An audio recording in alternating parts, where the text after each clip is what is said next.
टमाटर 40-50 से अब 120 मांग रहे हैं। अभी रमजान चढ़ा नहीं खैर से, तो ये सूरत हाल है। अब चढ़ जाएगा तो देखें क्या बनता है। चाहिए नफरत चाहिए, मोहब्बत चाहिए, जंग चाहिए या बच्चों की तालीम चाहिए? तालीम चाहिए भाई, हर एक यही कह रहा है। फिर आप क्यों जंग की तरफ, क्यों आप एजुकेशन का बजट क्यों नहीं बढ़ाते, क्यों हेल्थ का बजट क्यों नहीं बढ़ाते? आपको अब बढ़ाना पड़ेगा, पाकिस्तान की बेहतरी के लिए ये करना पड़ेगा। है तो वो काफर हैं, पर उनमें ऐसी चीजें नहीं है, वो ऐसा तमा ऐसी लालच नहीं है जैसी हमारे लोगों में। जो पाकिस्तान और इंडिया की ट्रेड के बारे में बात की, तो उसमें एक चीज़ और ऐड कर दूं कि हाल ही में अभी चीन ने जो दोस्ती कराई है ईरान की और सऊदी। अरे हमसाए मुल्क भारत में 10 रुपए किलो टमाटर मिल रहे हैं और 20 रुपए किलो प्याज मिल रहे हैं। हम अपनी ट्रेड उनके साथ क्यों नहीं खोल लेते? वही मैं बात कर रहा हूँ ना, आपस की देखें, दुनिया में उन्हीं ममालिक ने तरक्की की है जिनकी अपने हमसायों से लड़ाई नहीं है। हम भूख से मर रहे हैं और हम ये हर दफ़ा ये ईजाद करके सोचते हैं हमने ऐसा मिसाइल बनाया जैसे इंडिया के हम 10 करोड़ लोग। अब आप देखें, उसका बेसिस भी ट्रेड है, उसका बेसिस भी जो है ना वो इंटरनेशनल ट्रेड कोऑपरेशन है। ऑयल में किस तरह चलना है, ट्रेड कैसे करनी है। तो वो लोग जो बड़े बड़े दुश्मन थे वो अब रीजनल ट्रेड की तरफ बढ़ रहे हैं। लेकिन हमारी रोजी मारी गई ना, और हमें तो पैसे ही इस चीज के मिलते हैं कि ये दोनों आपस में लड़े हुए हों, हम आगे जाके पैसे मांग लेते हैं। बट आई थिंक नो मोर। तो भाई आप लोगों को तो पता है यार कि पाकिस्तान लगभग भूखमरी के हालात पे है। जगह जगह पे यार लोग आटे के लिए लड़ रहे हैं, चावल के लिए लड़ रहे हैं, मतलब यार खाने के लिए लड़ रहे हैं, सिंपल सी बात है, और मर रहे हैं। और कुछ लोग को तो खाना भी नहीं मिल रहा और वहां की मीडिया इतनी एक्टिव है नहीं कि उन लोगों का दुखड़ा दिखा पाए। जैसे इंडिया में अगर एक भी जगह पे कोई खाने पीने के लिए तड़पता है तो तुरंत वहां पे न्यूज लेके पहुंच जाते हैं और वो तुरंत हेडलाइन बन जाती है। लेकिन यार पाकिस्तान में इस समय करोड़ों की संख्या में लोग भूखे मर रहे हैं, उनकी कोई केयर नहीं है। तो अब वो लोग यार वीट के लिए चाह रहे हैं कि इंडिया से कहीं ना कहीं, जैसे इंडिया दूसरे देशों को, श्रीलंका, अफगानिस्तान, इन सबको दान दे रहा है, तो सोच रहे हैं कि यार कहीं ना कहीं इंडिया से मांगा जाए, वीट मांगा जाए और इंडिया के साथ ट्रेड किया जाए। ट्रेड इसलिए किया जाए ताकि यार थोड़ा सर्वाइवल गेम, जो पाकिस्तान अब कंगाली की हालत में पहुंच गया है, थोड़ा उनका सर्वाइवल हो सके। इसलिए यार वो लोग सोच रहे हैं कि मतलब कुछ इंडिया के साथ ट्रेड करके बातें बन जाए तो ठीक रहेगा। लेकिन यार अब इंडिया के साथ क्या वो लोग ट्रेड कर पाएंगे? और अगर उन्होंने खैर इंडिया के लिए ट्रेड करने के लिए अप्लाई भी किया तो क्या इंडिया उनको ट्रेड के लिए हाँ करेगा या नहीं, ये तो मुझे नहीं लगता इसकी पॉसिबिलिटी कितनी है। लेकिन यार पाकिस्तान धीरे धीरे अपनी औकात पे आ रहा है, क्योंकि यार जब किसी के पेट पे आती है ना तो फिर बंदा कुछ भी करने के लिए रेडी हो जाता है। और वैसे भी यार इमरान खान, ये सब उनके जो क्या रेट मिला? प्याज तकरीबन जो है 650 से 700 रुपये किलो, 700 रुपये धड़ी है। अच्छा। और आलू जो हैं वो तकरीबन 230 रुपये धड़ी मिल रहे हैं। और टमाटर जो हैं वो 120-30 रुपये किलो है। वो इतना महंगा था, मैंने कहा लेने से अवॉइड किया। टमाटर? हाँ जी, टमाटर जो है। अच्छा, बैग्स दिखाएं आपने क्या क्या खरीदा है अभी? वो मैंने उधर रख दिए। अच्छा, रख दिए बैग। अच्छा, मुझे ये बताएं कि रमज़ान इतना मुबारक महीना है, हम एक इस्लामिक कंट्री है, हम कहते हैं हम इस्लामी जमहूरिया पाकिस्तान है, ये मुल्क इस्लाम के नाम पर बना था। तो रमज़ान में लोगों को रिलीफ देने की बजाय कीमतें 2 से 3 गुना बढ़ा दी जाती हैं, क्या वजह है इसकी?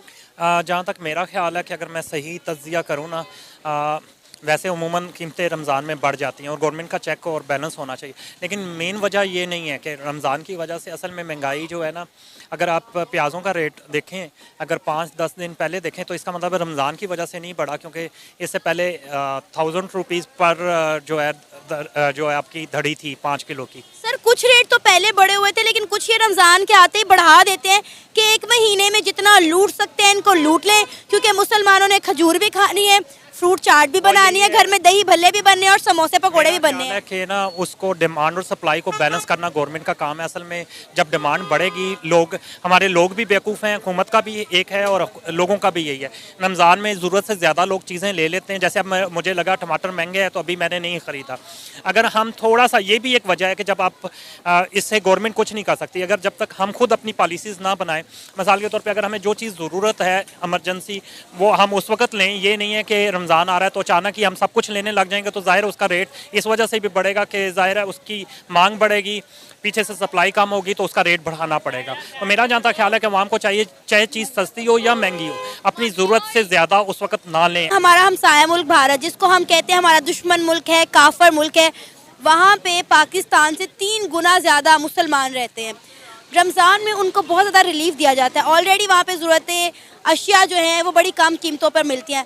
रमज़ान में रेट मज़ीद कम कर दिए जाते हैं, इवन के बहुत सारी चीज़ें मुसलमानों को फ्री दी जाती हैं ताकि वो अपना रमज़ान का मुबारक महीना जो है बड़े एहतराम के साथ और अच्छे तरीके से गुजार सके। जैसे मैंने पहले बताया कि आपको पहले भी बताया है कि वहाँ इंडिया का अगर आप देखें ना एजुकेशन रेट वो हमसे बहुत ज़्यादा है, वो अवेयरनेस भी दुनिया में रहने के आपको पता है बहुत ज़्यादा आबादी जो है उनकी बाहर भी रहती है और उन लोगों में अवेयरनेस आ गई है। वो लोग हमारी नस्ल में, मैं ये नहीं कहता, मैं बाहर भी रहा हूँ, बाकी जगहों भी फिर है, लेकिन मैंने इंडिया को पाकिस्तान के साथ, जब आप इंडिया भी बहुत पीछे है लेकिन इंडिया को अगर आप पाकिस्तान के साथ कंपेयर करते हैं तो उनकी एजुकेशन लेवल बहुत अच्छा है और लोगों को पता है ज़रूरत क्या है। मैंने यही कहा ना कि आपको अपनी ज़रूरत के हिसाब से जब चीज़ें लेंगे और लोग आप ऐसी पॉलिसीज़ बनाएंगे जैसे पेट्रोल महंगा ना हो, चीज़ें महंगी ना हो, ज़र मुबादला बढ़े। आप इंडिया का ज़र मुबादला देखें, उनके फॉरेन रिजर्व देखें, वो हमसे बहुत ज़्यादा है। उसकी वजह यह है कि वो प्रोड्यूस करें।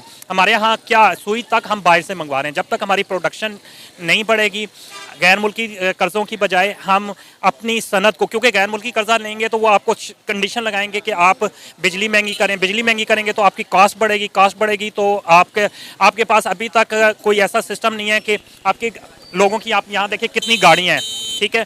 आपको हर इंडस्ट्री को चाहिए कि वो अपनी स्टाफ मैन शुरू करें ताकि, और बसें ज़्यादा से ज़्यादा शुरू करें ताकि बसों पे सफ़र करें। आपको ये पता है कि यहाँ जब शहबाज शरीफ ने रोड्स बनाई थी तो लोगों ने कहा था हमें तो पुल चाहिए ही नहीं। लोगों को ये नहीं पता कि सिर्फ महंगे टिकट की बात नहीं है, आपका रोड पे ट्रैफिक जब कम होगी, पेट्रोल की कंजम्पशन कम होगी और एक बस पे ज़्यादा लोग सफ़र करेंगे। पब्लिक ट्रांसपोर्ट, पूरी दुनिया ने वहीं महंगाई कम होती है जहाँ पब्लिक ट्रांसपोर्ट बहुत अच्छी होती है ना। हमारे हमसाए अब जो है पाकिस्तान को पैसे अगर मिलेंगे तो वो मेरिट पे मिलेंगे, और मेरिट क्या है, वो आपने अपना हाउस ठीक करना है। अब आपका सवाल यह है कि पाकिस्तान में इस वक्त जो मुआशी सूरत हाल है, ऐसे सरकमस्टांसेस हैं जहाँ पर बैंक्स में अपनी जो लेटर ऑफ क्रेडिट्स LCs खुलवाना जो है वो बिल्कुल इसी तरह है जिस तरह के हमारे यहाँ इनकम टैक्स के दफ्तर में, कस्टम के दफ्तर में, पुलिस के दफ्तर में काम कराते हैं ना जिस तरह अंदाज से, अब बैंक्स भी मोर और लेस इसी तरह LCs दे रहे हैं, इसलिए कि उनके पास डिस्क्रिशन आ गई है किसकी LC खोलनी है किसकी नहीं खोलनी। SMEs पूरी तरह वाइप आउट हो गया पाकिस्तान में। बहन आप कैसी बातें कर रहे हैं, शुभ बोलें कुछ, पाकिस्तान की मईशत चले जी। देखिए, पाकिस्तान की मईशत जो है वो अब उस वक्त चलेगी जब हमको खुद अपनी उस मईशत के चलाने की फ़िक्र होगी। अगर हम ये समझें कि अब बेचारा पाकिस्तान, बेचारे गरीब 22 करोड़ लोग और अमेरिका का साथ दे रहे हैं और चाइना का साथ दे रहे हैं और ईस्टर्न बॉर्डर और वेस्टर्न बॉर्डर मांगे तांगे पे गुजारा हो, और यहाँ से पैसे मिल जाएंगे और वहाँ से पैसे मिल जाएंगे। देखिए, दुनिया में अलाइंसेस जो हैं वो स्ट्रेटेजिक हो गए हैं, वो उनकी जो अब ज़रूरतें हैं वो डिफरेंट हैं। अलाइंस तो दुनिया में बनते रहेंगे, जियोपॉलिटिकल सिचुएशन जो है वो तब्दील होती रहती है, लेकिन आज की दुनिया में जियोपॉलिटिकल पोजीशनिंग और सिचुएशंस जो हैं उसका सारा दारोमदार जो है वो आपकी इकोनॉमिक स्ट्रेंथ से है। क्या पाकिस्तान किसी भी मुल्क के लिए किसी भी तरह कोई मंडी है? आपकी टोटल इंपोर्ट्स $80 बिलियन की, उसमें भी 50% जो है फ्यूल है और फूड है, तो बाकी जो $40 बिलियन की जो आपकी 22 करोड़ की इंपोर्ट की इकोनॉमी है, इट इज़ पीनट्स। $40 बिलियन तो अमेरिका में बर्गर बेचने वाली कंपनियां जो हैं वो बिजनेस करती हैं। तो इसी तरह आपकी एक्सपोर्ट है which is hardly $30 billion, mostly textiles, और टेक्सटाइल्स भी आपको पता है कि लो लेबल्स जो हैं वो जहाँ कमोडिटी टेक्सटाइल्स है, टावल है या आपके बेडवेयर्स हैं, हमारी वैल्यू एडिशन नहीं हुई। तो दुनिया को पाकिस्तान की एक्सपोर्ट पर भी कोई डिपेंडेंट नहीं है। अवर मार्केट्स ऑफ यूरोप और US are not dependent on our textiles. ये तो हमारे टेक्सटाइल वालों की हिम्मत है कि वो फिर ना कुछ करके एक्सपोर्ट कर देते हैं। तो अगर आप दुनिया के लिए मंडी नहीं है, अगर आपके पास कोई ऐसी प्रोडक्ट्स नहीं है जिन पर दुनिया डिपेंडेंट है, तो वाई इसके लोग हैं। वैसे भी यार वो पाकिस्तानी जनता की सिर्फ बजा रहे हैं, सिर्फ उनके पेट पे लात मार रहे हैं, मतलब अपने लिए कुछ भी कर रहे हैं। तो इसलिए यार पाकिस्तानी जनता इस समय इंडिया के साथ फ्रेंडली होने की सोच रही है कि भाई इंडिया के साथ कैसे भी करके कॉम्प्रोमाइज किया जाए और अपना कम से कम पेट तो भर लिया जाए, नहीं तो यार क्या पता उनका भूख से ही मर जाए कुछ लोग। और यार आप लोग हालत देखोगे कि मतलब वीट के लिए जो गेहूं होता है उसके लिए यार इतनी भयंकर लड़ाइयां हो रही है, चोरी हो रही है, ऐसे हालात उत्पन्न हो रहे हैं भाई पाकिस्तान में। तो अब देखते हैं यार कितने दिनों तक पाकिस्तान ऐसे ही सर्वाइव करता रहेगा। कुछ 1-8 मिलियन लोन कभी वर्ल्ड बैंक दे रहा है, तो कभी कोई और दे रहा है, कभी चाइना दे रहा है। ऐसे ले दे के जब इनका लोन देना भी कोई देश बंद कर देगा, तब जाके यार इनकी पूरी तरीके से इकोनॉमी कोलैप्स कर जाएगी। इसके बाद या तो इनके पास 2 ही ऑप्शन होगा, या तो इंडिया में मिल जाए, या तो चाइना में मिल जाए, या तो फिर जो इनके ऊपर पहले हमला कर देगा उसका मिल जाएगा। तो यार यही 2-3 ऑप्शन साफ साफ दिख रहा है पाकिस्तान के सामने। अब देखते हैं भाई क्या होता है। लेकिन आप लोग जुड़े रहे भाई न्यूज एनालिसिस पे ऐसे भी वीडियो के लिए। तब तक के लिए धन्यवाद।